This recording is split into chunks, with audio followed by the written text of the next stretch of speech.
Ladies, gentlemen, and genetic anomalies, what is happening? I hope you guys are having a fantastic day, and if not, I hope that today's stream makes your day at least a little bit better. I am your host, Nanubi, coming to you live from the East Coast of the United States of America, and today we've got a bunch of things to talk about. Unfortunately, we don't have a whole lot of time to get to every single thing.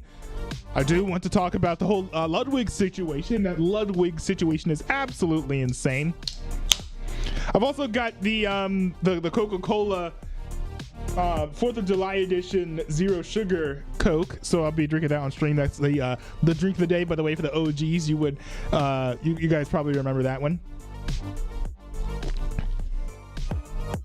That little segment I used to run on the streams every time I would go live. Also, we've got more stories to cover now. I don't know if I'll be able to get to every single thing because the time that we have is limited for today, but we do have the summary of the big beautiful bill that I plan on going through and covering, giving a little reaction to the big beautiful bill.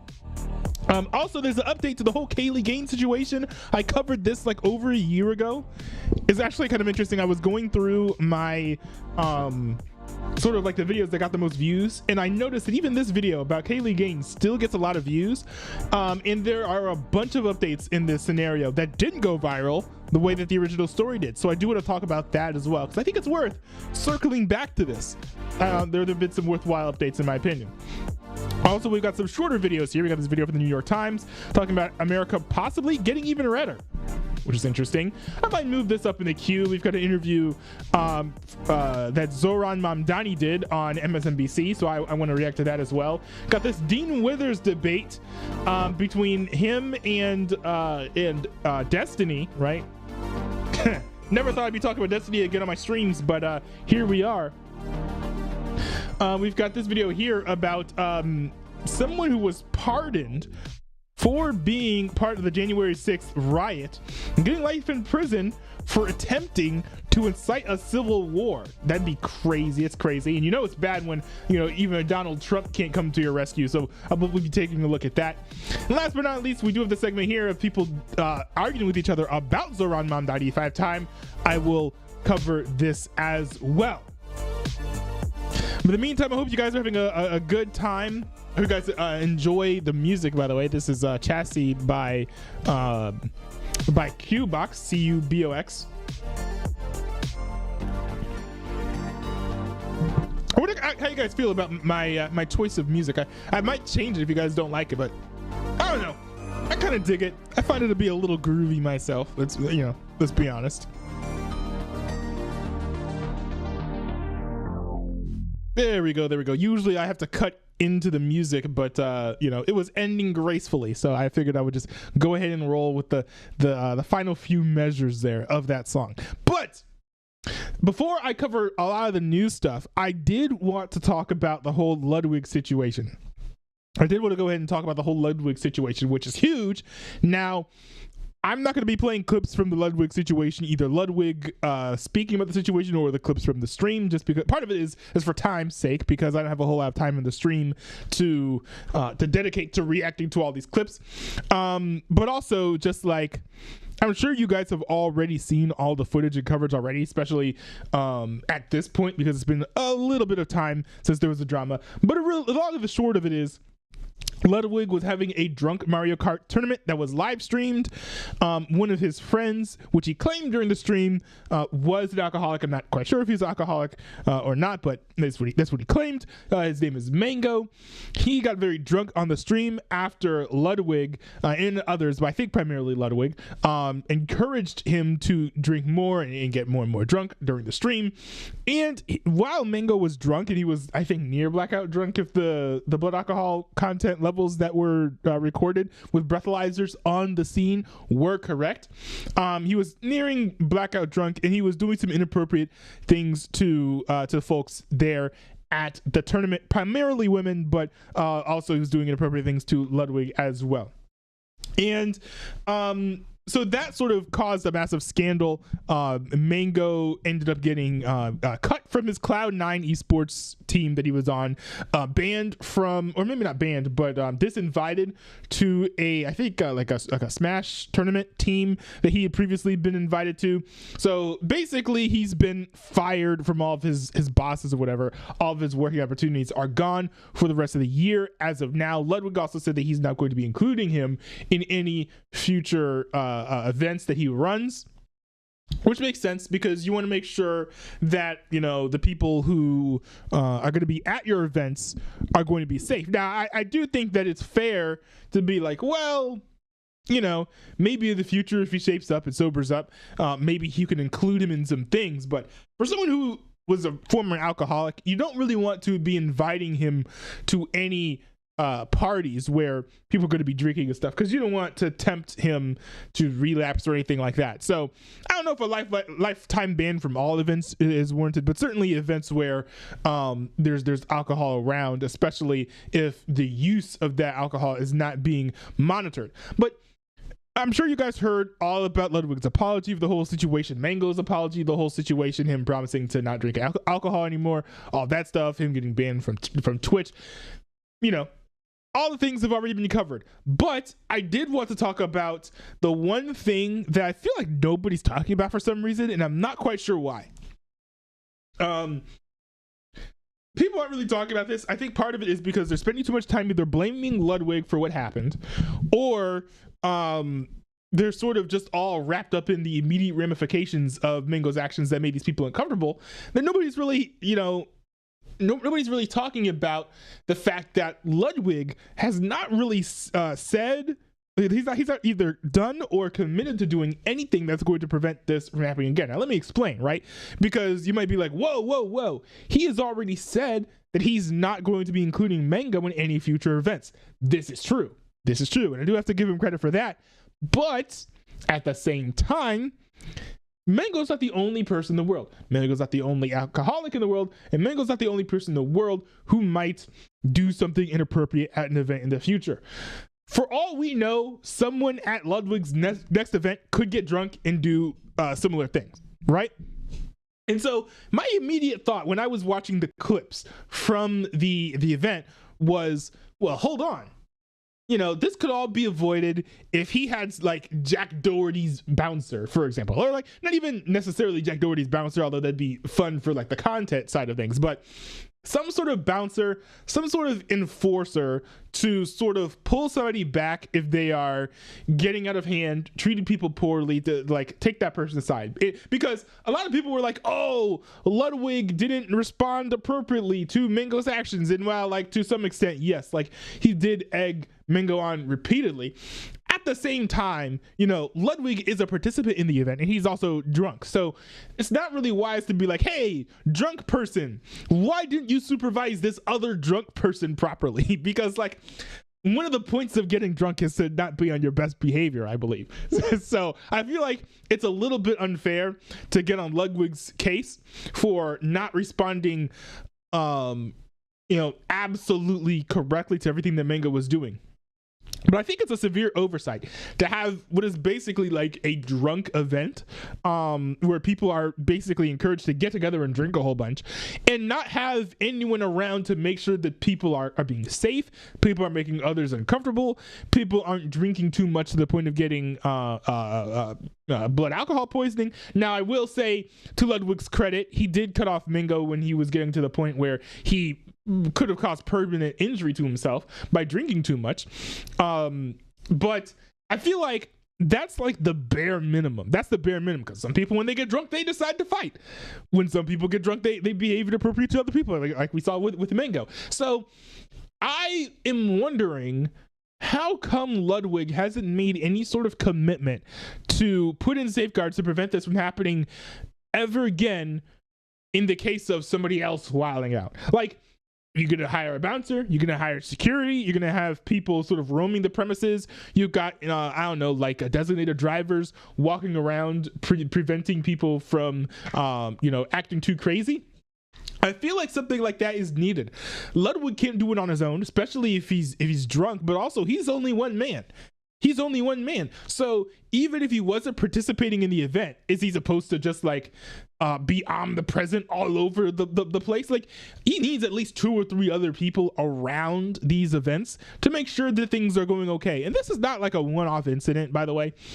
This sort of thing has been a problem in previous events. Now, generally when I see drama popping off from parties and things, usually it came from like the Cutie Cinderella's events. Like, we all remember Cutie Camp or whatever, where there was like a whole thing with like minks and stuff drinking too much. Kind of crazy how these Twitch streamers keep on inviting alcoholics to go drink with them on stream. Kind of wild, kind of crazy. But yeah, I think that not inviting an alcoholic to go to a drinking event is sort of like the obvious thing to do. But and maybe Ludwig doesn't have to tell us, right? Because Ludwig can run his events however he wants. I think that it would be good for him optically to announce that he is putting in some sort of safeguards to prevent folks from acting out at his events in the future. If that's something that he's going to do, it could be a weird thing to sort of hide and not admit publicly that this is something that you're doing. But yeah, I think in the future, like, Ludwig has to get some sort of security or something for these events, just so that people behave and people can be put in check properly by people who are actually sober, in the case that things start getting out of hand. And I threw Jack Doherty's security guy or bouncer, whatever, out there, but like, that'd be a fun thing for content too, because I've heard some slight discourse around this proposal being like, oh, well, it wouldn't be cool for the content to just have like cops walking around or whatever. But it's like, I don't know, you could have the Cameron dude be the content cop walking around. You could have Jack Doherty's bouncer. Like, there are cool ways you could incorporate stuff like this. You could have like one of those celebrity streamers or whatever who was like boxed before, like creator clashes. Like, you'd have like Myth or whatever with boxing gloves, like roaming the premises, keeping everyone in check. I don't know, I'm just spitballing here, but these are different things that Ludwig could do. I think it takes a little bit more than being like, oh, I'm not inviting Mango anymore. To sort of satisfy me, at least. Maybe some other folks will be satisfied. I don't know. There are a lot of other people who are hating on Ludwig pretty severely for what I think is, at the end of the day, more or less a lapse in judgment. It's certainly unwise. Like, Ludwig should not have been cheering on, encouraging people to drink too much. But at the same time, he was drunk himself, so I have to give him at least a little bit of leeway for that. It's not like you are 100% you're of course responsible for what you do, but it's like, I don't know, when you're inebriated, you do things you ordinarily wouldn't do. So I feel like that's something to take into account there, but that's just my opinion. I just found it really weird that nobody was talking about how Ludwig didn't really make any solid commitment to prevent this from happening again if it's not from Mango, because I feel like it's like a pretty big oversight, pretty important thing if you're organizing the event to sort of like cover things from that angle. You know what I mean?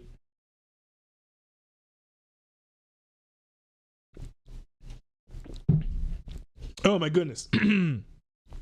Oh, by the way,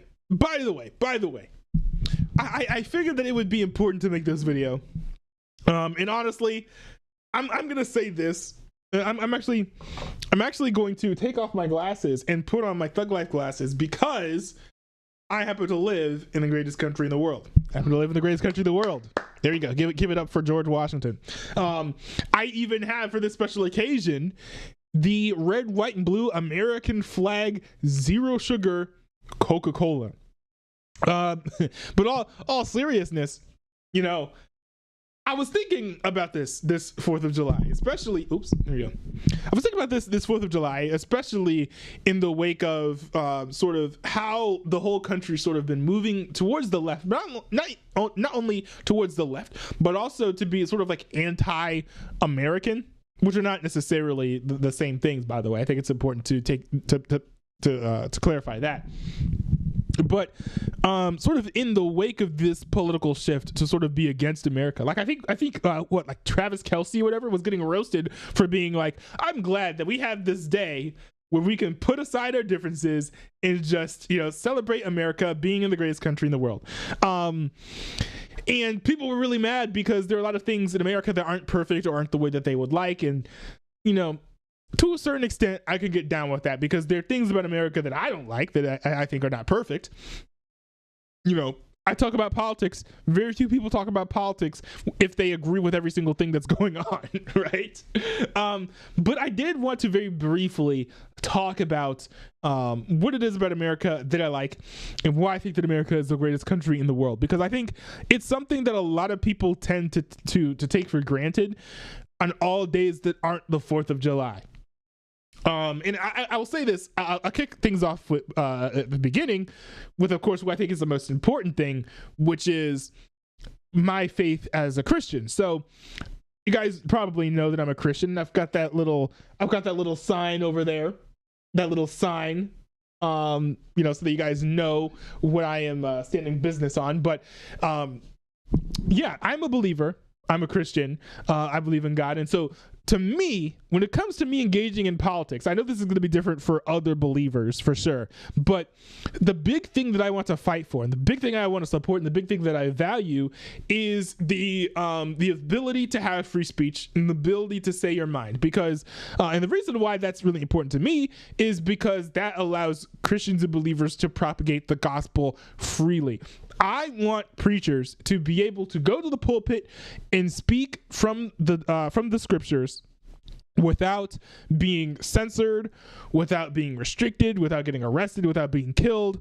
To me, that is what matters the most. And so your country can have all sorts of issues. They can be social, they can be economic, they can be political.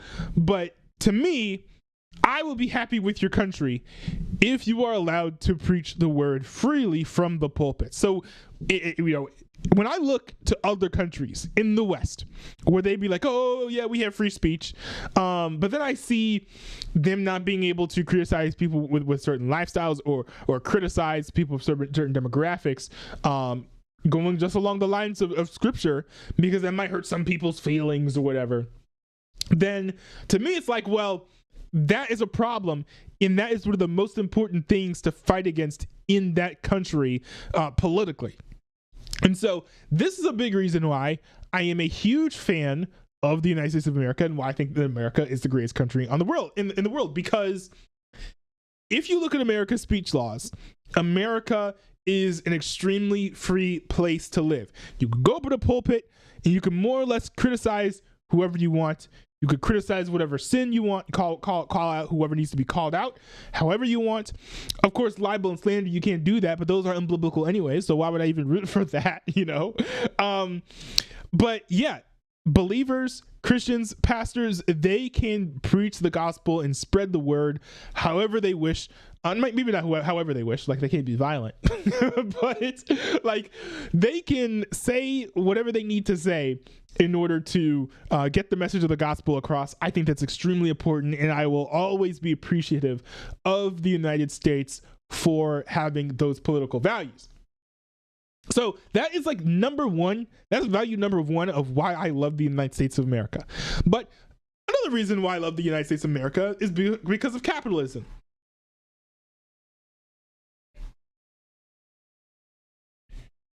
Now, let's be clear, right? America does not have, unfettered, completely unregulated capitalism. But I think the United States has capitalism where it counts. I think is probably the best way to put it. We live in a mixed economy, which for all intents and purposes is certainly leaning towards the more capitalistic side of things when it comes to what a country can be like, what the economy can be like, and especially what you see all around the world. So I'm a big fan of that. I think because of that, we do see social mobility.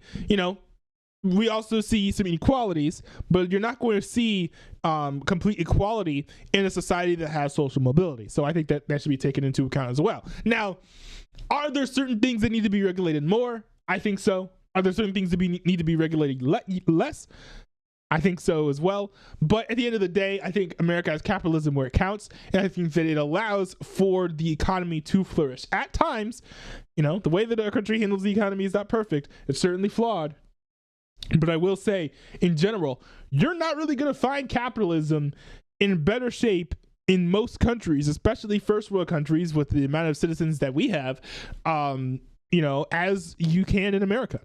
America is a very, very unique country in that aspect. So I absolutely love that about America. And the third thing, and I think I'll wrap this up, because if I had to list every single reason why I love the United States of America, we would be here all night. I'm not even joking.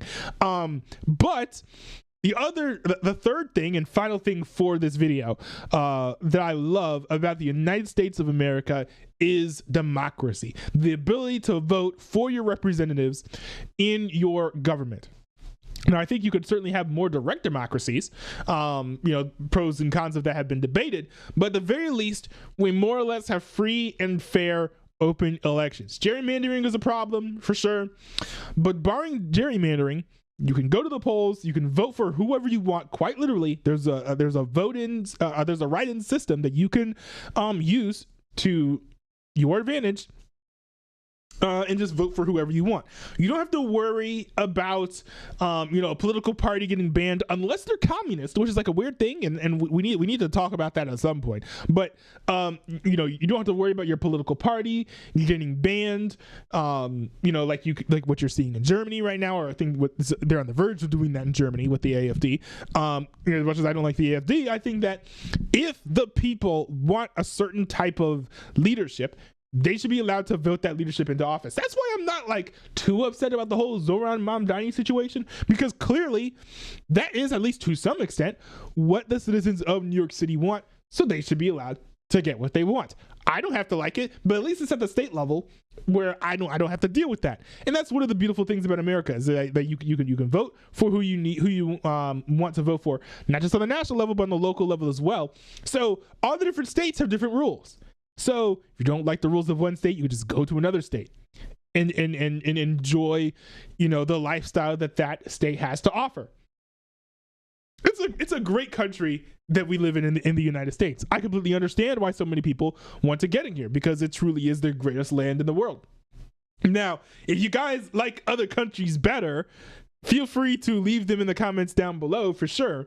But pardon me if I'm not going to be persuaded, because I feel like on the factors that I have listed, it doesn't really get any better than this. And, that makes me pretty happy. So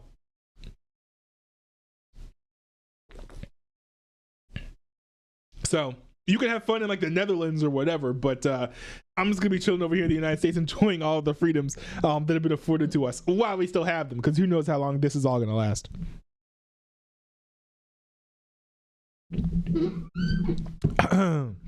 That was a fun little segment to make. Wanted to use it as an example to not just hype up the United States of America, but also talk about the whole free speech thing as a Christian, because for me that is like by far one of the most important things to talk about. I know that abortion is like a huge issue as well, but to me it's like pastors have to be able to preach the word from the pulpit in however way they see fit, because it's extremely important. Because it's really important for people, if they're going to get converted, to hear the word. So very, very important value to me. All right. So I'm sure that you guys have all heard about the big beautiful bill. Some people have called it an ugly bill. Elon Musk infamously, and I think wisely, said that a bill cannot be big and beautiful. It can only be big or beautiful. It cannot be both. Really low-key sounded like a founding father, right? I'm not like the biggest Elon Musk fan in the world, but he's pretty dialed in. He's sort of nailed it when it comes to that front. But I did want to sort of cover the big key items that were listed inside of the Big Beautiful Bill Act. And thankfully, the BBC went and did a nice little summary for us to read. I was considering diving into the Wikipedia article, but there's too many things in this bill. And, I'm not a fan of that at all. Actually, I could look this up. Big Beautiful Bill. Wait, what the heck is this? What? I have never. Okay. Oh my goodness. Yeah. No. That's so weird. But Big Beautiful Bill. Imagine if that's what gets me banned. Never mind. Skip it. Erase. Yeah. The Big Beautiful Bill truly is a monstrosity when it comes to how many things are included. Now, this is one of the things that as usual, makes me upset with Speaker Mike Johnson, because he was elected as Speaker of the House to not be doing all these massive omnibus bills, but he was like, yo, we're going to be voting on things in itemized fashions. We're going to be voting on each individual thing so that the people who voted on these representatives could have the ability to have their voices heard on individual items, rather than this whole omnibus thing where it's like, oh, you got to vote for all of it or you got to vote against all of it. But bro, if you look at all of these provisions, this is insane. This is insane. And whoever summarized all of this did a good job, because it's literally 900 pages long. And these are just the provisions. We've got the removed provisions as well. This is ridiculous. This is absolutely insane. Way too many things inside of this bill. But let's dig into the key aspects of this bill for sure, to take a look at sort of like the things that might have the biggest impact. So this is from the BBC. It says here, U.S. President Donald Trump's budget mega bill is set to become law after it passed a final vote in the House of Representatives. The president is now poised to sign the bill into law during a ceremony on Friday. Its advancement has not been easy. The legislation has stoked disputes among lawmakers of Trump's own Republican Party, who control both chambers of Congress over social programs and spending levels. The Congressional Budget Office estimates the bill could add $3.3 trillion to federal deficits over the next 10 years and leave millions without health coverage, a forecast that the White House disputes.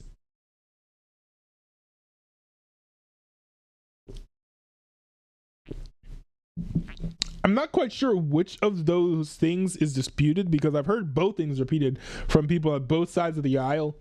So I'm not sure how accurate that is. And I think that people made a list of each state saying how many people would lose health care coverage. I'm not sure how accurate that is. And as we read through this, it just adds provisions to healthcare, like, if you're such a demographic, you have to be working in order to get Medicaid or Medicare or whatever. So those people might start working, and then they wouldn't lose their healthcare. So I'm not entirely sure how true that is, but it's a fair thing to point out that you're putting in these provisions. During a vote in the U.S. Senate earlier this week, Vice President J.D. Vance was forced to cast the tie-breaking vote in order to pass the bill. The legislation's prospects in the House appeared precarious. However, Republican rebels eventually got on board to support it following hours of wrangling on Thursday. Here is a look at some of the key items and hotly debated issues in the bill. By the way, I do want to say it's kind of interesting that people were fighting and arguing about the bill for over a week, arguing and stuff, and at the end of the day, the bill got signed by Congress or whatever, got voted in by both chambers of Congress, on like late on July 3rd, in time for Donald Trump to sign it on the 4th of July. So people were sort of like, it's a bad optics look for it to take so long to pass. To me, I sort of wonder if this was even on purpose, to bring everything down to have the bill be signed by Congress, bill be passed by Congress on the 3rd so that Trump could sign it on the 4th. Like, honestly, I don't know if Trump could have asked for a better bang bang play. Like, let's say that it gets passed by Congress and then it's sitting just waiting for him to sign it for a week and a half. What? That's not cool, and that's not flashy or stylish in the way that Trump would like. So, people have sort of tried to portray it as a bad optics look. For me, it's I think it sort of gave the intended result that Donald Trump wanted. This is the big thing that, especially when this big beautiful bill was first brought up, this is the first big thing that I had heard of. It says extension of 2017 Trump tax cuts. During his first term, Trump had signed the Tax Cuts and Jobs Act, which lowered taxes for corporations and individuals across most income brackets. Trump had touted the law as one that would stimulate economic growth, but experts have argued that it has benefited wealthy Americans the most. Right? See, so experts have not said that it hasn't stimulated economic growth. Notice that, right? I love the Weasley language there.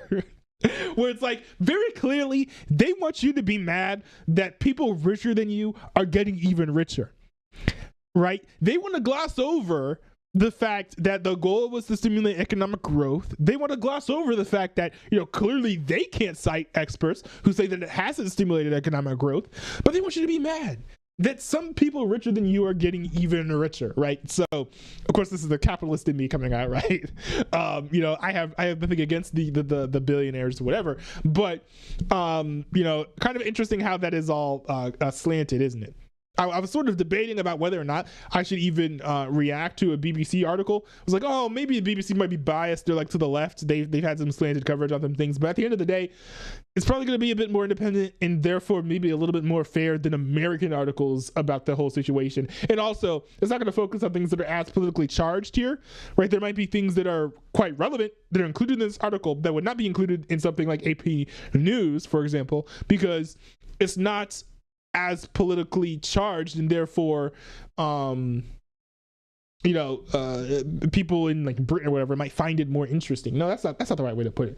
But the BBC is not going to be as distracted by hot button political issues as something like AP News would be, and so they're not going to focus as much time on the hot button issues at the expense of other things that are still important. So yeah.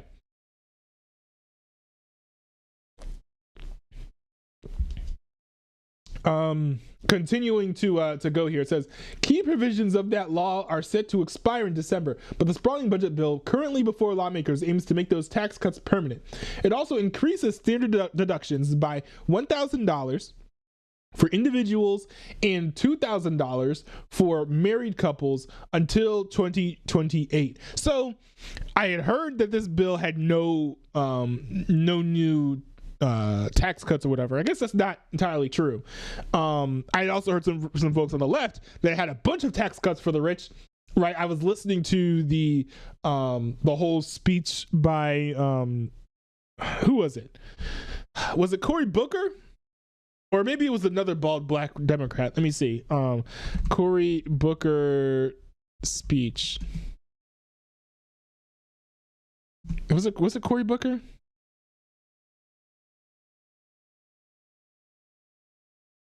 Let me see. Marathon speech.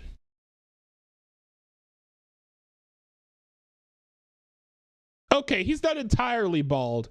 Not entirely bald, to be fair. So I have to clarify my statement. But Hakeem Jeffries, yeah, he's not bald, he's balding. He's not bald, he's balding. But Hakeem Jeffries did this whole marathon speech talking about how it's going to be like give tax cuts to the rich, whatever. Not true. It extends existing tax cuts that are in place right now to the rich. So at least from here, no new taxes for rich people. Maybe I'm wrong here.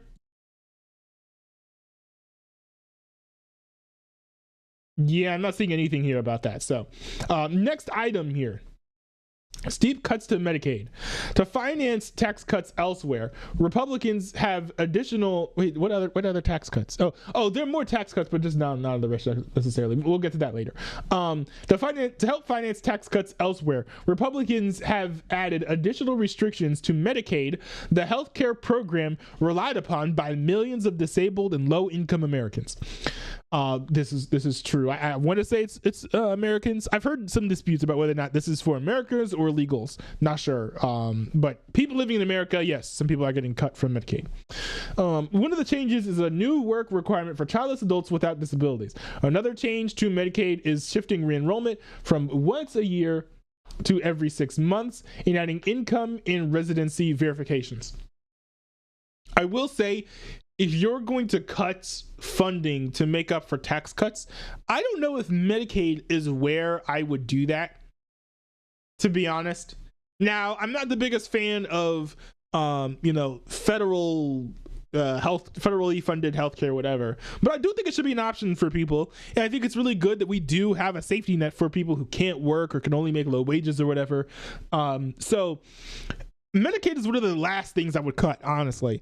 I'm not on board with cutting Medicaid. Like, for example, and to be fair, I understand the division. Like, I see division because actually healthcare is what we spend the most money on in the United States of America. We spend more money on Medicaid than we do on the federal the military industrial complex. Let that sink in, right?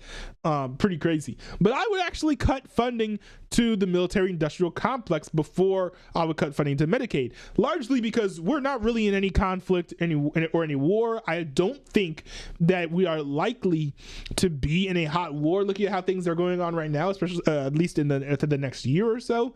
And also, frankly, lastly and most importantly, a lot of federal funding goes to R&D for stuff that we don't even have yet.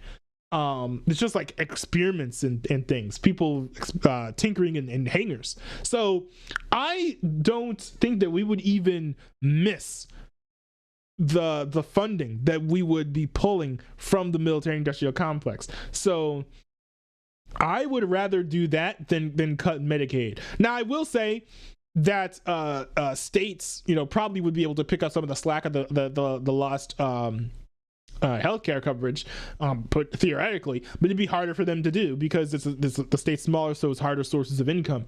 Maybe they'll raise taxes to cover the cost of Medicaid in their states. That's certainly a reasonable solution to this problem.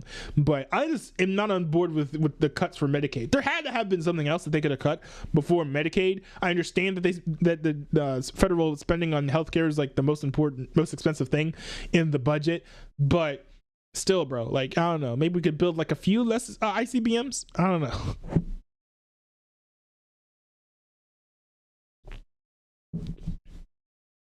But yeah, let's keep going here. It says here there are also lower provider taxes which states use to help fund their share of Medicaid costs from 6% to 3.5% by 2025. There are also lower provider taxes. I see. So this is a federal tax that goes to the states to fund Medicaid costs. That's kind of messed up, because they would need even more funding, I would imagine, not less. So this is not a great provision. I'm not a fan of this. Complaints from some Republicans in states that draw funding from these taxes, especially for rural hospitals, led the Senate to delay the cuts and add a $50 billion rural hospital fund. What? Wait, what? This is silly. This is kind of silly. This is like let's say that like I'm getting taxed by, like, let's say I have a phantom tax, okay? Or whatever, where it's like some overlord or whatever is being like, oh, whenever you get like a snack or whatever, you need to give me like one piece of your snack or whatever. And it's like me getting mad. It's like, oh, I have fewer things now because you keep on taking my snacks. Can you just not take my snacks? And they're like, no, but you know what? Once a month, I'll give you $1. It's like, I understand I'm getting some value back, but why not just cut less? Just take less from me rather than giving me something else. It just feels like a weird game. And I think this fund it's more of a fact that like this fund is going to be something in the future where, either if there are more cuts to Medicaid, that more money is going to go into the hospital fund, so it's a safety net for these states who are worried about losing fund in the future. But also, it's very possible that people just throw money into this rural hospital fund if they feel like funding Medicaid more than they already do. So I don't like this as a solution. It's kind of silly. It feels like it could be used for political games. I think they should have just cut less rather than being like, oh, we're gonna cut this amount of money and then we're gonna give some money to you guys. Like, I don't know what that's about, man. That's crazy. The next paragraph says here, the Senate bill also proposes tightening eligibility requirements so that able-bodied adults with children aged 15 and older would need to work or volunteer at least 80 hours a month. I like the spirit of this, right? Even in the scriptures it says, he who does not work does not eat, or whatever. So I'm down with the principle, but at the same time, it's not the easiest thing in the world to find a job that will give you 80 hours a month, especially if you're at such a low income level. Well, actually, hold on, wait a second. Maybe I'm wrong. 80 hours a month. 40 hours a week is like the standard. So I guess the bare minimum that you could work, let me pull up a calculator here. 80 hours a month would equal 3 hours a day for the whole month, averaging. Maybe let's say you round up there about 4 hours in every single month.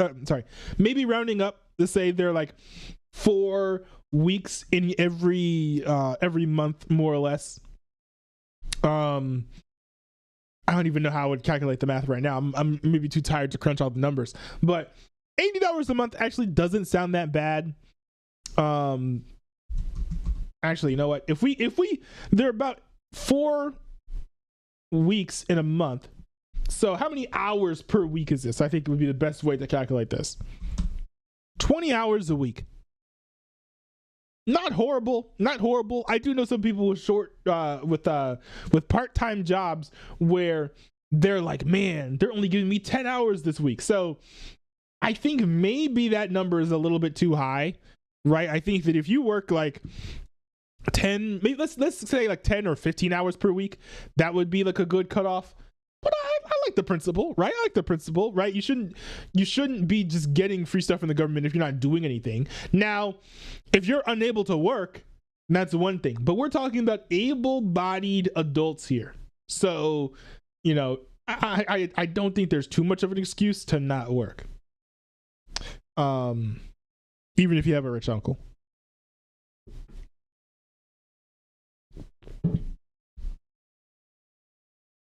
All right, the next paragraph here, it says the Senate Medicaid work requirement is said to be the strictest ever proposed by Republicans, raising the odds that large numbers of Americans could lose medical coverage as they will not keep up with the new paperwork. Well, hey, bro, if you're not keeping up with the new paperwork, that's on you, buddy. But I do think it's very interesting. It'll be very interesting to see what this does to the Republican base, because, and I've talked about this before, is that as much as Republicans are like, oh no, we don't like the handouts or whatever, a lot of those same Republicans do get handouts, and they actually don't like them when they don't like to lose what they get, and they don't mind getting free stuff from the government actually. So what the Republicans don't like about that is that it means more taxes. You know, a lot of working class people don't really like more taxes. So, you know, it'd be really interesting to see if Republican voters get mad at Republicans for doing things that would kick them off of healthcare, or if they're still willing to like hold on to the principle of we are giving too much money for these handouts.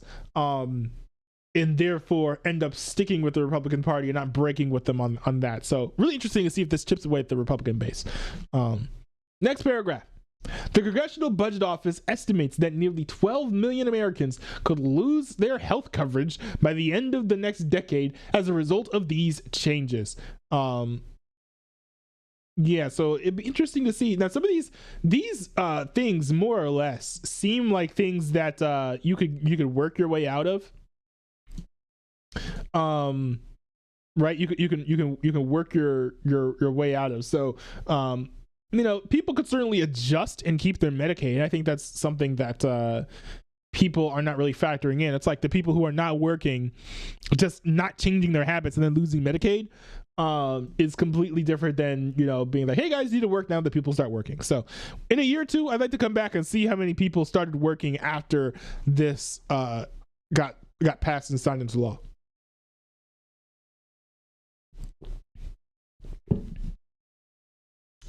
Coming up next, we have Social Security taxes. So let's see what this paragraph here says.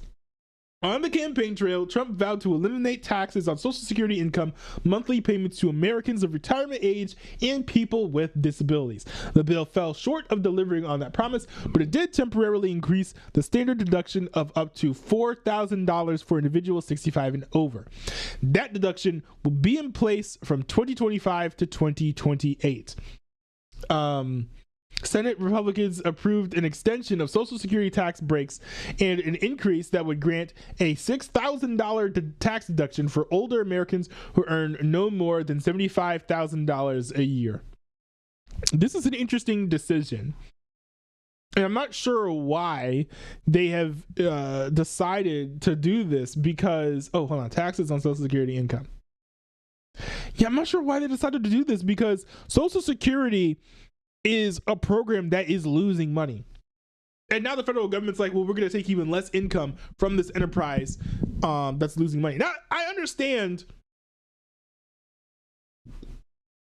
you know, actually, you know what? I think I agree with this, actually. I agree with this because Social Security is a check that's supposed to come from the federal government. Why is the government paying you and then saying, hey, you've got to pay me some of the things that I gave you? Like, that doesn't make sense. You can maybe decrease the amount that you're giving to the people, but it's again some of those games where it's like, I'm giving you something and then you got to give me a little bit of what you just gave me back. It's like, nah, that's silly. That doesn't really make a whole lot of sense. But by the way, the whole Social Security thing is a mess. I think that they need to. I think they could actually fix Social Security if they just say no more Social Security benefits to anyone born after this particular date, and 16 years after that, no new Social Security. No, hold on. No, keep on doing Social Security taxes because you've got to fund the next batch of Social Security handouts. But let's say like New Year's Eve this year, anyone born after that date can no longer is no longer eligible to get a Social Security check in the future, and then everyone is still paying into the system, but it's fewer people to support. And I think that might help with the fact that Social Security is running a deficit every year. So that needs to be fixed. But you know, this provision I think is fine. You know, there's no need to tax a federal handout like that. How much sense does that make?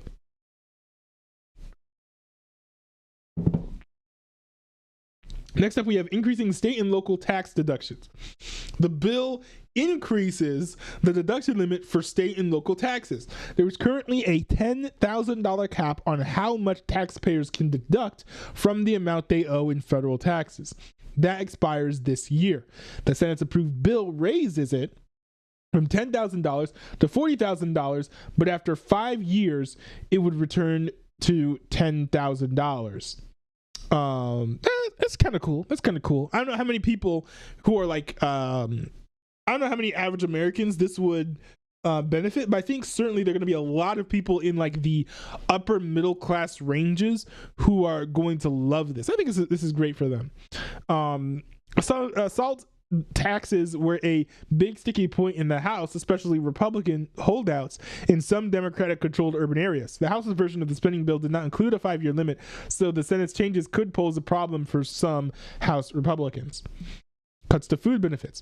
Reforms have also been added to the Supplemental Nutrition Assistance Program, SNAP, which is used by over 40 million low-income Americans. The Senate bill would continue to fully fund the benefits for states that have an error payment rate below 6%, but states with higher error rates would be on the hook for anywhere between 5% to 15% of the program's costs. The change would start in 2028. The Senate bill also adds work requirements for able-bodied SNAP enrollees who do not have dependents. Now, this is interesting because I am all on board for cutting SNAP.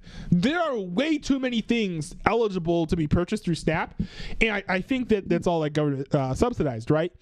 So if you got rid of like half of the things that are covered by SNAP, then that I think would sort of cut how much money the government is spending on SNAP. Now, the problem is though, And then here's the problem I have with SNAP. My problem with SNAP is that there are tons of unhealthy things included in SNAP. And I think there are like healthy foods that are not included in SNAP. We need to remove stuff like, hold on, there's no reason that like I could get this can and probably get it on SNAP.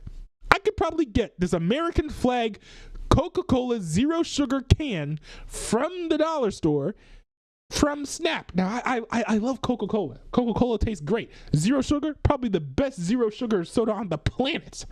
And this can, man, it looks nice. This is a tasty treat. It tastes real nice. But you know what? It's not something that you need to live, right?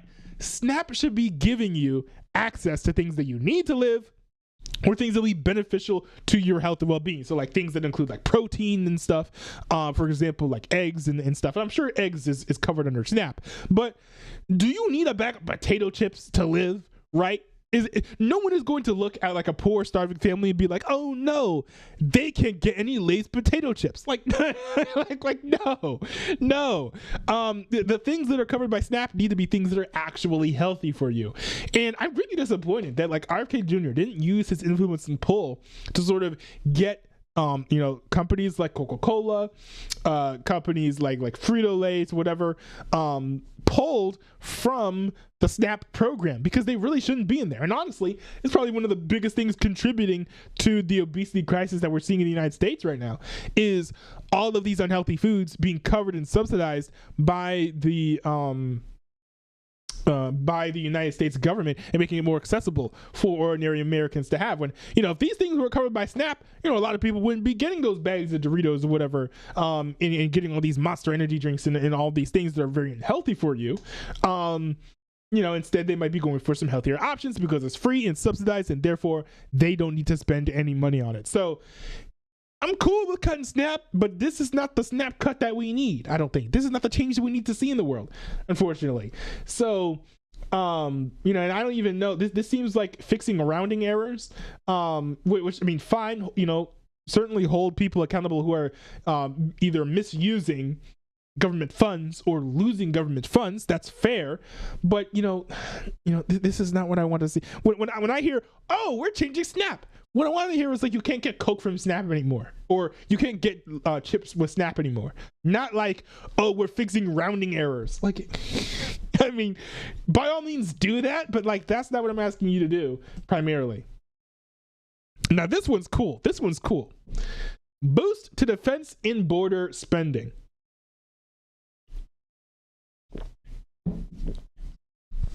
The BBC states, the U.S. military will receive a budget increase of $150 billion under the bill. The money will be used to bolster the armed forces' shipbuilding capacity, as well as to fund Trump's Golden Dome missile defense project. Interesting. I need to look into that. I haven't heard too much about that, but I have heard it mentioned in passing over the past couple of days. I've kind of been like not following politics as closely as I typically do over the past week, but I have heard of the Golden Dome. Not sure entirely what it is, but it sounds kind of interesting. It will also significantly increase funding for immigration enforcement by allocating $100 billion to immigration and customs enforcement.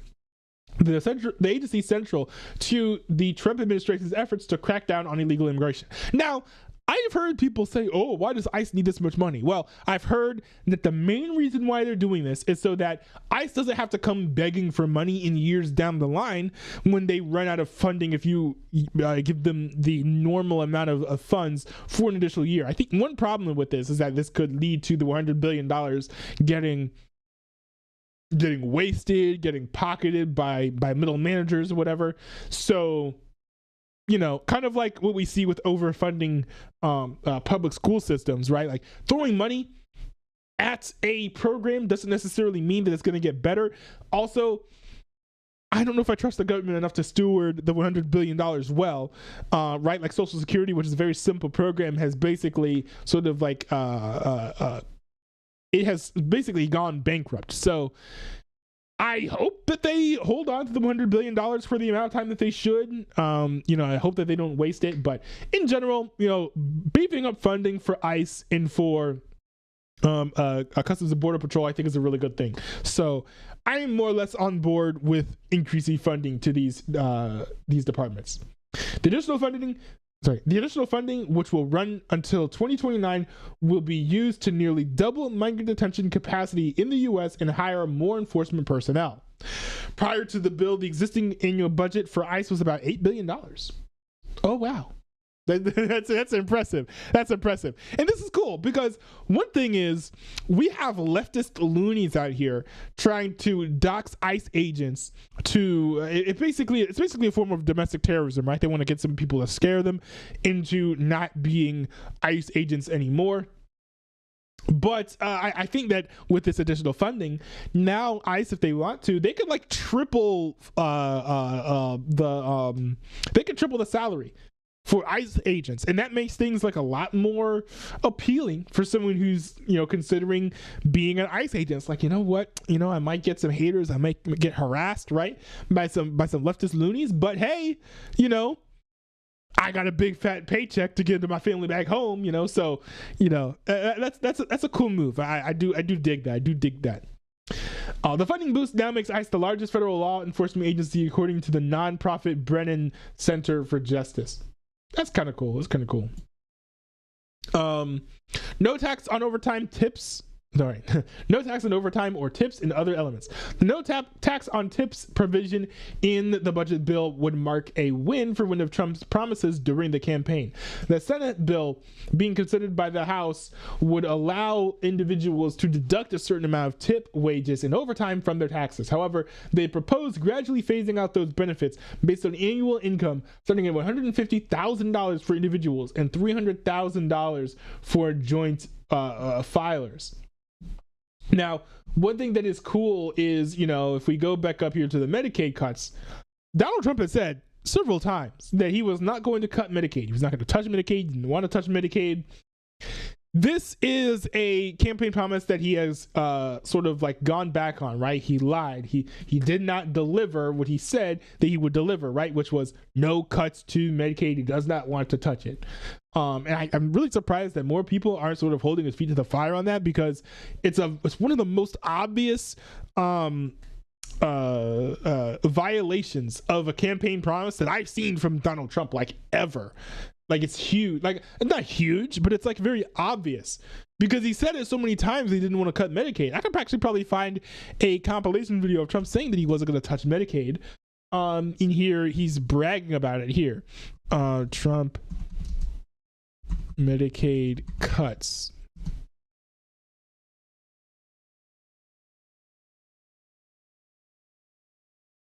Let's see.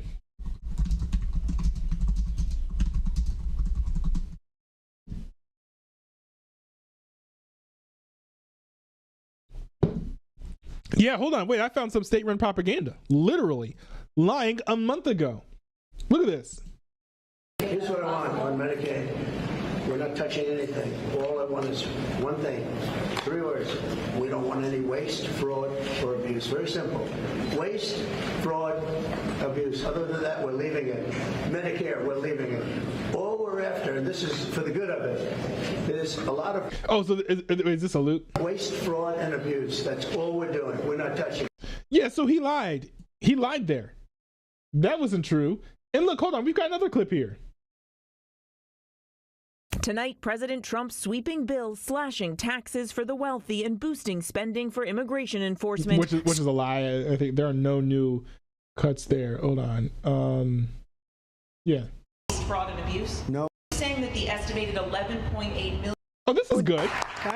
He now insists the cuts in the bill only target waste, fraud, and abuse. This is good, because usually, you know, I feel like the media, they try to get Trump in gotcha questions, but this is a good question to ask him. I'm really glad that they sort of have held his feet to the fire here. Let's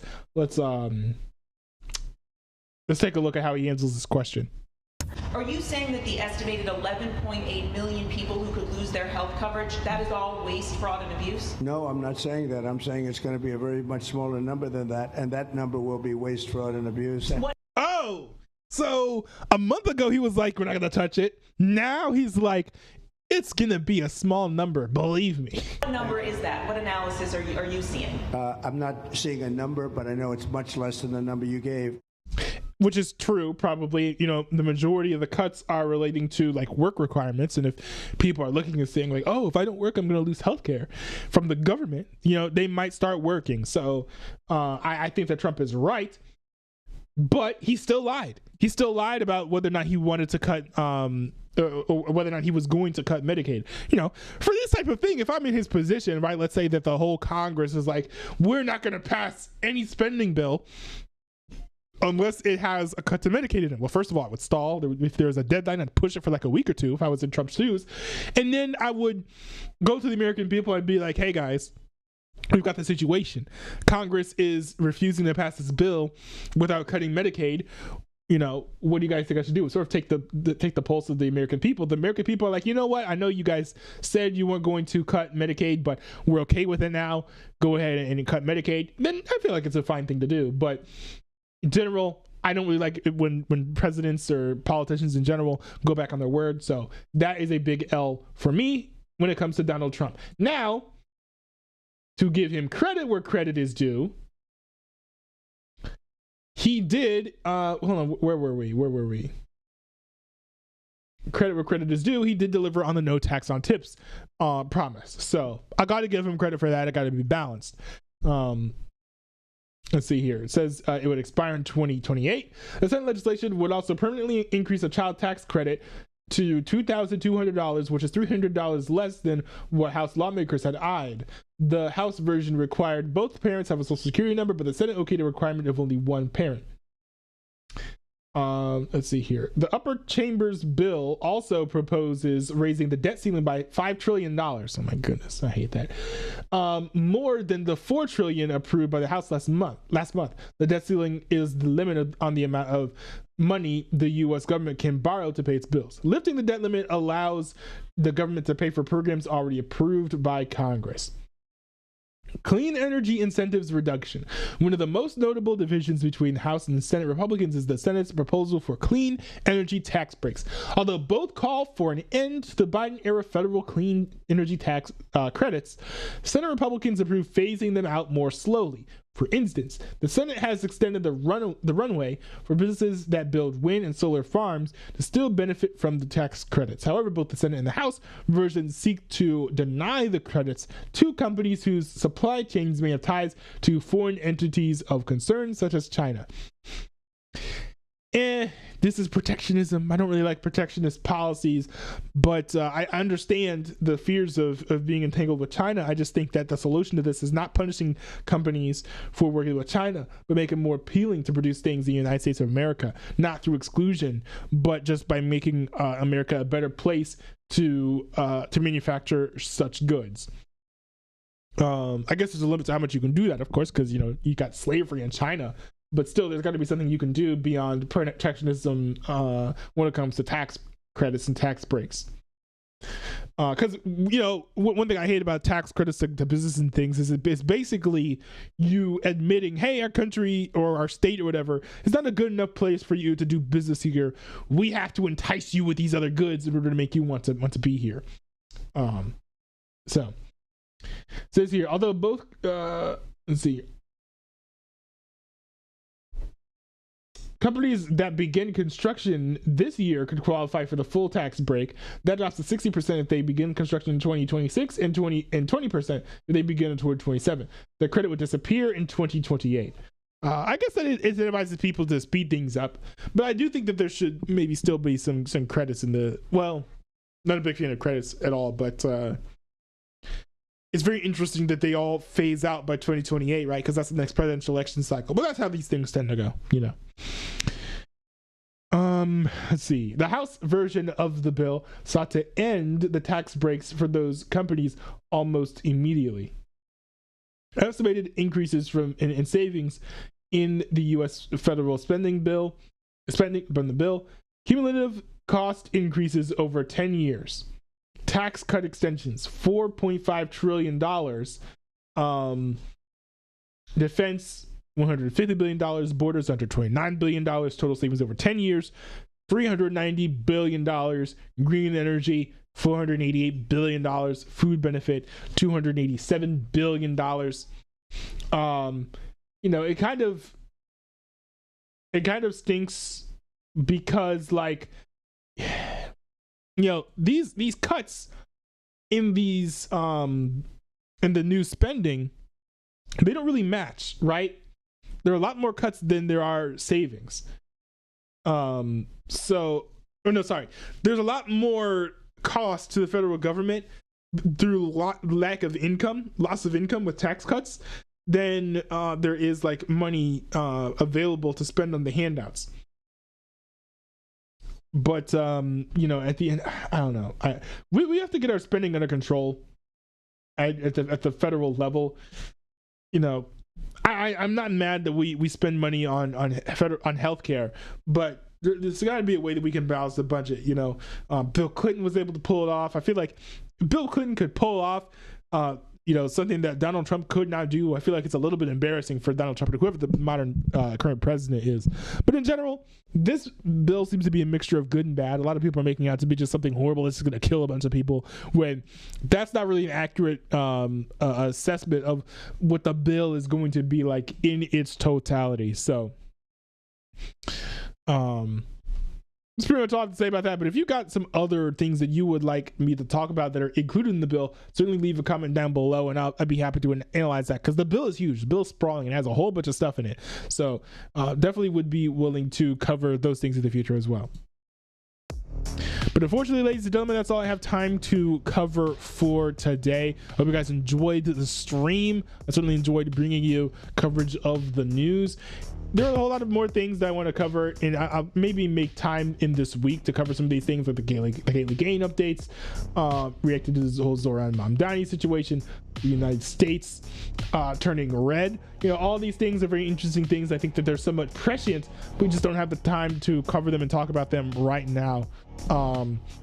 But if you guys want to see me more regularly, check out that Non-Newbie Highlights channel, where I upload clips and segments from my streams every Monday, Wednesday, and Friday. Also check out my Discord server, where you can congregate and talk with the other viewers and members of the Bread Gang. Thanks everyone for tuning in, if you guys tuned in, and we'll see you guys later. Peace out, y'all.